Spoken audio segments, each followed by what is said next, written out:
apel pertama kerja pasca libur Lebaran yang dilakukan oleh seluruh ASN pemerintah Kabupaten Musi Banyuasin. PJ Bupati Musi Banyuasin yang memimpin apel mengucapkan apresiasi kepada seluruh ASN yang telah mengikuti apel.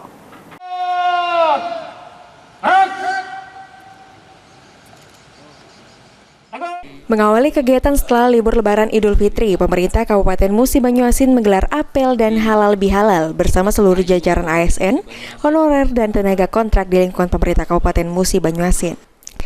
Dalam apel bersama tersebut, PJ Bupati Musi Banyuasin Apriyadi Mahmud mengucapkan terima kasih dan mengapresiasi kepada seluruh jajaran pegawai, karyawan, dan staf di masing-masing OPD pada lingkungan pemerintah Kabupaten Musi Banyuasin yang telah hadir pada apel bersama setelah cuti libur Lebaran Idul Fitri.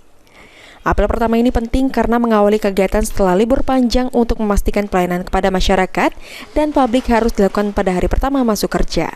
Sehingga seluruh staf karyawan baik dari kecamatan sampai dengan pelosok desa serta kelurahan harus kembali bekerja secara maksimal.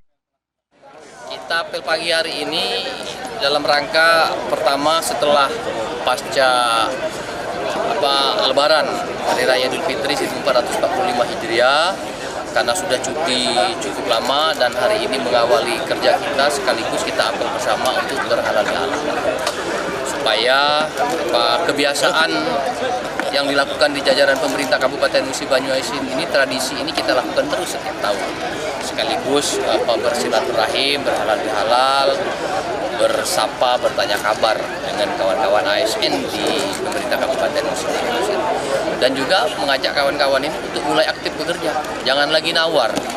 Cuti ini sudah lama, jadi sekarang ini jangan lagi nawar. Sekarang hari ini sampai seterusnya mulai kita gaspol untuk melaksanakan tugas pokok dan fungsi tanggung jawab selaku aparatur sipil negara. Apriyadi juga mengingatkan agar ASN, honorer, dan tenaga kontrak untuk memperhatikan hal-hal penting, yaitu loyalitas dan dedikasi kepada pimpinan, instansi, dan juga masyarakat, agar masyarakat bisa terlayani dengan baik. Ruzi Iskandar, PAL TV.